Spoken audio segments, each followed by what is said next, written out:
Yo te diría para cerrar que creo que una parte importantísima que le falta particularmente a esta reforma fiscal tiene que ver con que le pide mucho a todos y ofrece poco de sí mismo el gobierno. Es decir, yo voy a tener que sacrificar 12 o 15% de mis ingresos en enero y la pregunta es, ¿qué va a sacrificar el gobierno?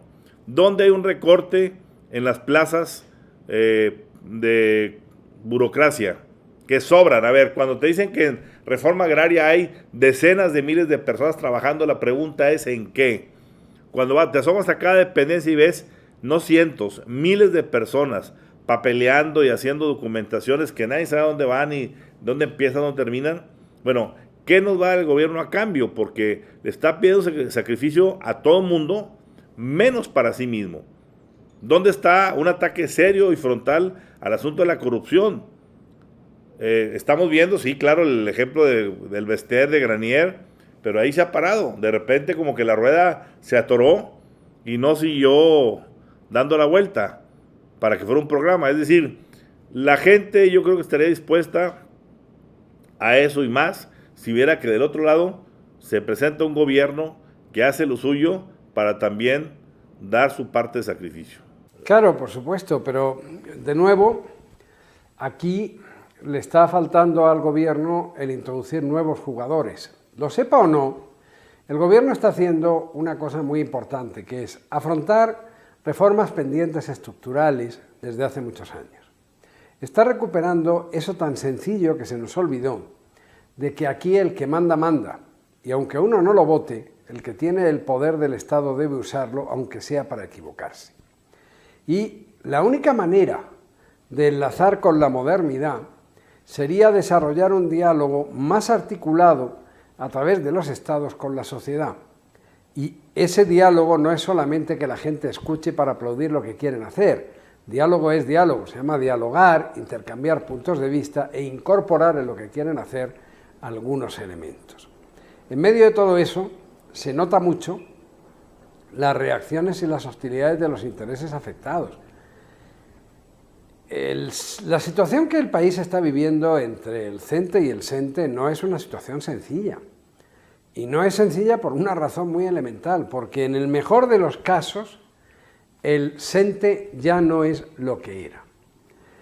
Y hemos pasado de tener un elemento que definía seguramente de manera insana la estabilidad política nacional a través de Elba Ester y su poder político, a un grupo de funcionarios que lo que están haciendo es refugiándose en determinados ajustes salariales sin más y jugando a un apoliticismo que tampoco es creíble. Y dejando en manos de los radicales, que no tienen naturalmente mucho interés en las cuestiones educativas netas, lo que vaya a estar pasando. Hemos tenido aquí ya, y yo me congratulo y me llena de alegría, no solamente la impecable de la operación del desalojo, sino también el hacerle a los grupos incontrolados, anarquistas o antisistemas, más difícil el dificultar la vida ciudadana. Es decir, está habiendo grandes lecciones, pero en esas lecciones yo he hecho, y ya para terminar por mi parte, en falta dos cosas. Primero, yo creo que el gobierno de Peña Nieto hace mal no aprovechando para articular un nuevo diálogo ciudadano con él desde el Poder Federal, porque a fin de cuentas están proponiendo, intentando proponer o articulando las reformas más importantes que durante muchos años hemos intentado hacer.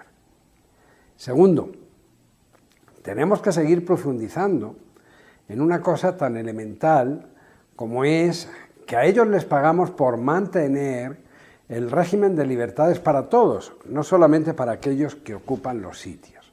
En ese sentido también me parece importante resaltar que, porque siempre somos muy aficionados a buscar víctimas propiciatorias o cabezas de turco, visto cómo ha terminado todo, creo que la política que llevó Mancera al frente del gobierno del Distrito Federal, muchas veces yo no la compartí y la critiqué, pero visto cómo terminó todo, me parece que ahora están mucho más cargados de razón para hacer imponer eso tan elemental y por lo que le pagamos, que es qué dicen nuestras leyes y cómo se protegen nuestros derechos.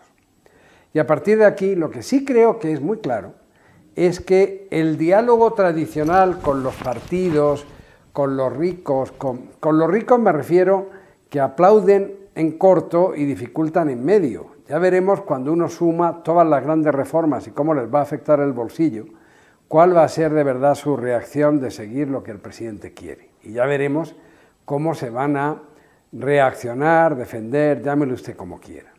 En medio de todo eso, es importante señalar que o recuperábamos el concepto del Estado o realmente seguiríamos en manos de aquellos que le pudieran decir a los presidentes ¿qué estás diciendo?, faltando el respeto al final del día a una estructura como la que hemos atravesado en los últimos 12 años.